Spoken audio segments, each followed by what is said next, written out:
Hey guys, welcome to another video on the Inside Spurs Channel. Happy Monday morning to you all. Hope you're all right. Hope you're all okay. And obviously, if you're in the UK, I hope you've had a wicked bank holiday weekend. If you're not in the UK, I'm sure you're having a good Monday. But in this video, we're talking about potential contract agreement surrounding Cristian Romero and Atletico Madrid. Also, we're talking about Bryan and Mbuemo and new updates surrounding Bryan, potentially around a summer move. So we're talking about that as well. Obviously, I'll put it in there early doors. This won't be a long video. Unfortunately, I have to be somewhere for 11 and I also probably need to get a bit more ready for it. So apologies. It won't be a long video today. So if you're watching this back and I'm not live, still comment. I'll still get back to you and have a chat about it all. But anyway, let's start with Cristian Romero. And obviously, Cristian Romero, we know about Atletico Madrid's interest. We know about Real Madrid's interest. Obviously, Real Madrid have announced, or it's been announced, that Trent is moving to Real Madrid this summer on a free. That's one thing they ticked off the list. They'll be looking at the centre-back area because when you look at Real Madrid, their weakest area of their team for me is the centre-back area. Obviously, Alaba spent a lot of time injured. Rudiger's missing time. They got Asensio, but he's still very young. Militao's missed a lot of games. So they could do with someone else in that centre-back room. Now, so Cristian Romero then. Let's talk about it because Nicola Shearer saying that on the 23rd of April, so a couple of weeks ago, the Atletico Madrid are working to sign Romero from Tottenham. They've opened talks. Centre-back has already given his availability to join Atletico.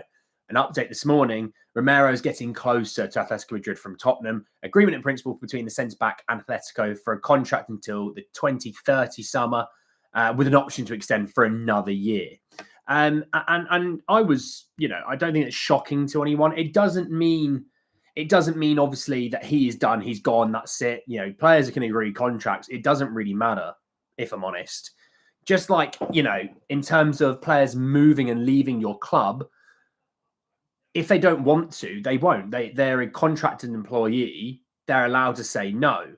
But it also goes back the other way. Now, just because you've agreed a contract doesn't really mean anything, to be honest, because if Atletico go, we're going to offer you 40 million, Spurs are going to go, cool, right, so double that and we'll have a conversation. And Atletico, well, we don't want to do that. We just want to, it's like fair valuation and all, lads, all right? It doesn't really matter on that side of things. He's got 2 years left in his contract. Spurs aren't pressured into selling him this summer. They might. I'm not saying they won't. But any chance, when we looked at that report that said, Atletico want to offer 40 million. And I said, great, I want to date Prime Megan Fox. Which one's more likely? It's probably me dating Prime Megan Fox. And it's not going to happen. Atletico, we wanted 150 million last summer. So you're telling me Spurs would accept a 90 million pound drop in 1 year on a player who's your vice captain, your best centre-back, maybe your best player. Everyone's at 10 out of 10, maybe he's your best player. Okay, cool. Yeah. Great. I've got blonde hair. That sign's actually pink. And that shirt behind me, the Bell shirt, that's actually an orange. Like, what are we doing? So, you know what I mean? Morning all, by the way. Morning, Baz, Matt Spurs, Steve, Ray. Appreciate it, Ray. Yeah, that's where I am at 11. I have to chat about a job with someone.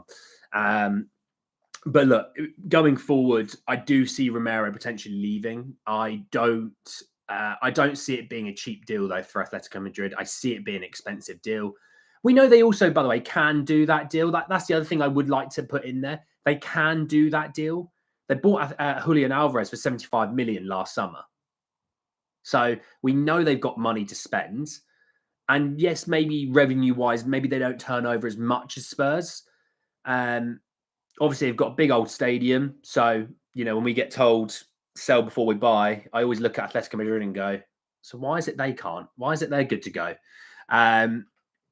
But in all honesty, when it comes to Simeone, Atletico Madrid try and deliver Simeone's top target every single year. Simeone's probably a god for that club. He's the highest paid manager in the world, which always shocks me when I think about it. But they try and do everything they can because obviously they are competing against 2 of the best clubs in the world. And Simeone is, an incredible coach who actually has some success, which is already, it's mightily impressive when you think about it. The level of spend those 2 clubs have against Atletico it's impressive. So, but on that side of things, I do see Romero having interest from Atletico. I wouldn't be shocked to hear that Real Madrid are coming back in this summer. I mean, Real Madrid are one of those clubs that will go, we want your player, but we're going to give you a fifth of what you want. And that'll be that, because we're Real Madrid and we can do what we want and tap the player up. It's like, all right, Chief, you're dealing with Daniel Levy, who does not give a crap who you are. There's one thing you can say about Daniel, and it's a positive that you say about Daniel. Daniel won't sell you just for the sake of selling. He's going to make it damn worth his time, but also he's going to make you pay for it, like in terms of time as well as financially. It's the same thing when it comes to this situation, Romero. And the beautiful thing is Daniel will play Atletico and Real Madrid off of one another. Who wants him most? Well, if you want him, you have to come get him. You have to come work with us on what we want. And the more that those two fight one another, the better it is for us. I mean, Barca, it wouldn't shock me if Barca were interested in him, but obviously Barca have their financial worries and concerns, so they might want him. Doesn't mean they're going to get him at all. Bayern Munich are a questionable one, just purely because obviously Eric's moving, which, by the way, Eric and Harry win the Bundesliga last night, so congratulations to the two lads. Eric's leaving to Monaco.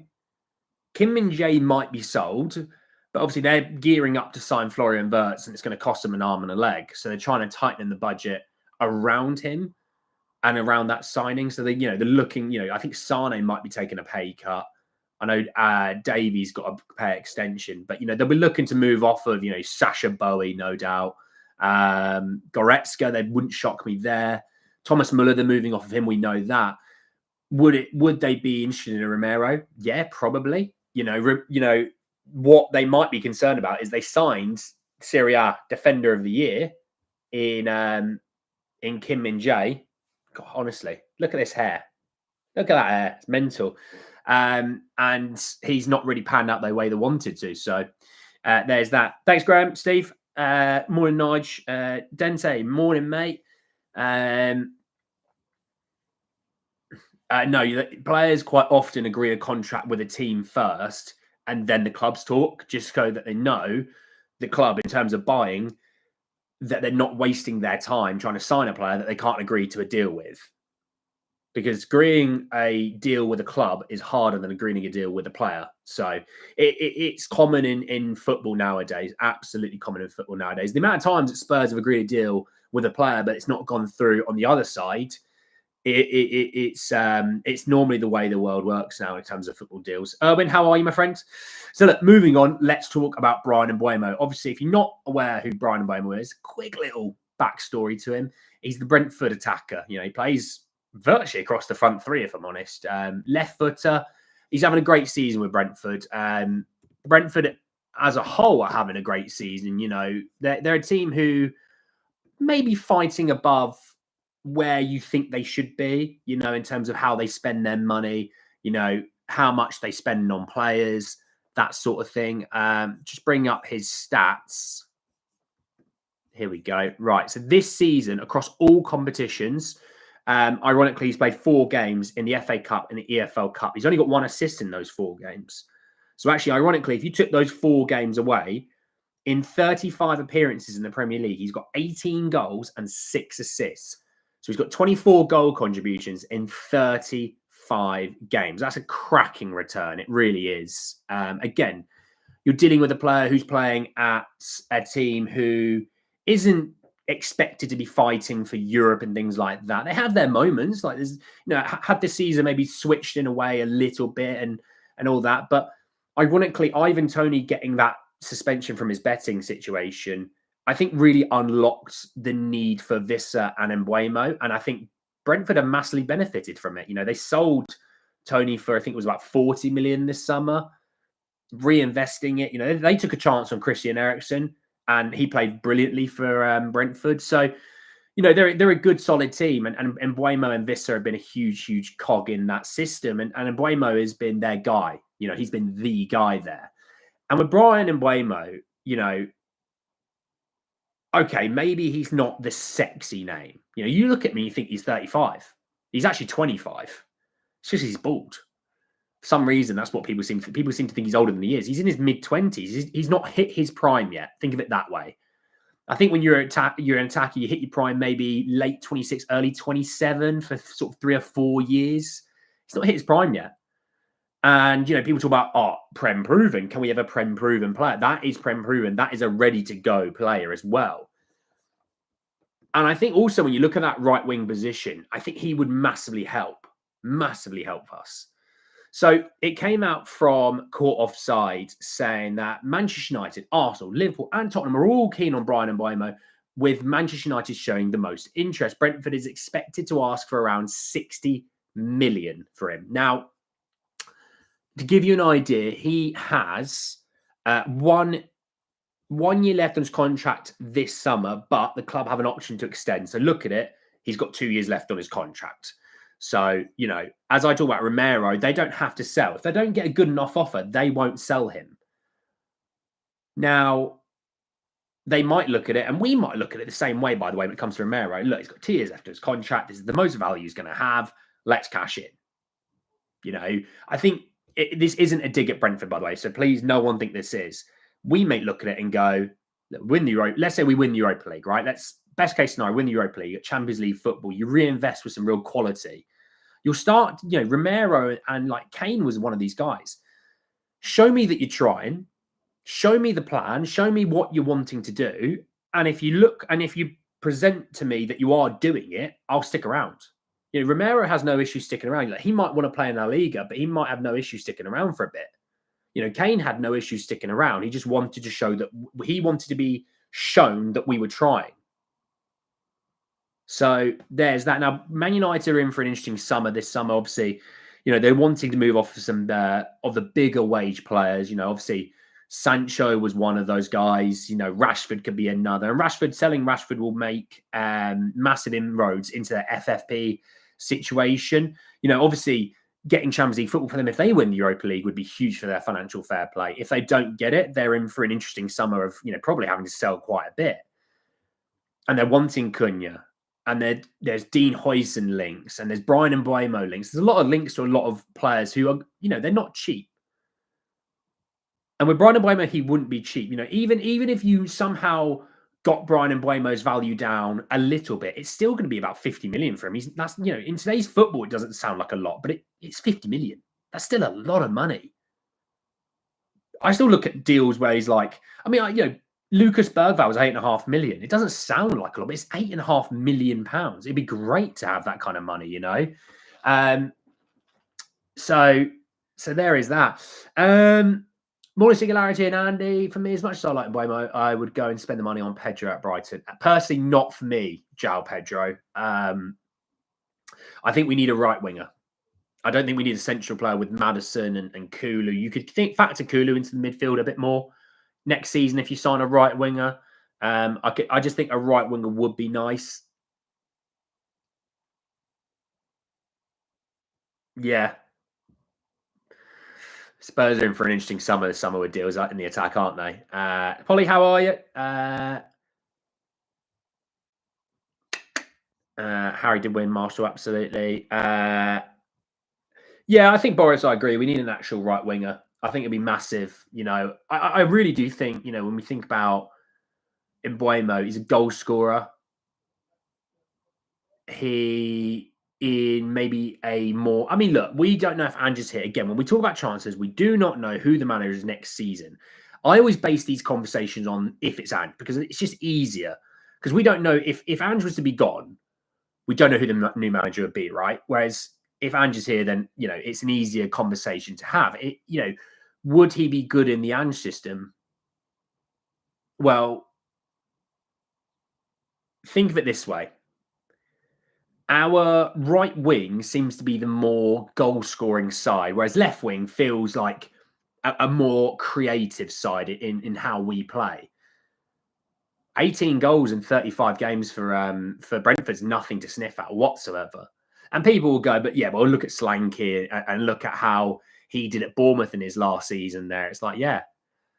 And had he not had 2 injuries this season, he probably would have scored more and been all right. The amount of times that people, before he scored recently, it was like, that's his first goal in 3 months. It was like, yeah, Ironically, he was injured for most of that time. It's always media agenda-driven narratives that try and get people to like, click, and comment on things to get a bit of money for rage bait. Slanki's still a good player. We're a much better side when Slanki plays. His hold-up play is brilliant. You know, when you think of like Bodo Glimt first leg, he was brilliant. Obviously, I know he scores, but actually his overall play in that game was brilliant. Frankfurt away, he was magnificent, of course. Scores in that game as well, but his actual play itself is great. His ability to press from the front, his hold-up play is good. I think we're a little bit sport at Spurs because we were so used to Harry Kane's hold-up play, which is just magnificent. And the ability to play first-time passes, win fouls. Okay, Slanki maybe isn't as good as that, but you're also talking about the world's best striker. So no one's going to be as good as that. You know, that's why I always, when people go, you replace Kane with Slanki, it's like, yeah, because there's about 3 or 4 world-class strikers, and we sold the one who's the best. We weren't getting one of the other ones. You need to bring your expectations just down that 2 or 3 levels where we actually are, you know. And once when you're open, then go and get Gittens. I believe, I've got a weird feeling that Gittens might end up going to Chelsea. I don't know why. I've just got that vibe that he might. Watched Pedro a lot of Watford and was impressed, and he got even better there. Probably by a right wing. What is back Yang, Modibor, and Odebear. No, I like Pedro, but then it's like you're sort of saying, well, what happens to Kulu and Madison? You know, and that's the other thing. We've got depth across some areas. The way I look at it is Mikey's still a young player. I mean, I know people want Mikey to play every single game, 90 minutes. I get it. I do. You look at Lamine Yamal and you think that's what Mikey should be. It's a different scenario between the two of them, right? But also, you know, we've got Tell, we've got Odebear and things like that. Like, let's be real. I think Son is one more year and done for us. I think so. I mean, you might have a conversation, you win the Europa, and he might go, actually, let's just leave it here. Last game I've been at Spurs, we've won a trophy, and he might move on. He might do, you know. Richie might move on, and then you start to look at it and go, well, we might need a striker, or is Tell going to be that guy that can play in the striker position? You know, there's a lot that with Europa, that winning the Europa is going to have and bring a lot of questions. Not being in Europe is going to change a lot of things in terms of you don't need as big a squad. You know, Ange said it last year, you don't need as big a squad when you're playing in 3 competitions, you're playing once a week. When you're playing twice or 3 times a week at times, you're going to need a big squad. Now, having a big squad and having a bloated squad with a lack of quality at times isn't what you need. You know, right now there's places in that squad that you could definitely say, right, well, there's going to be some players leaving in those positions. We're going to need to reinvest into those positions.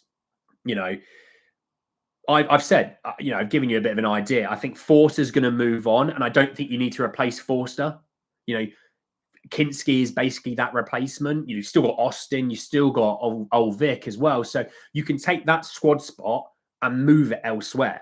You know, right, Regulon's going to move on. Right, so you need to add in a left-back position. I think Ben Davies looking recently at Ben, I feel for him a little bit, but I think it's time that you start to look to upgrade that position. I know he's a bit older, so he's got a bit of a leadership thing and all that side of things. But for me, you look to upgrade that area. That's another position.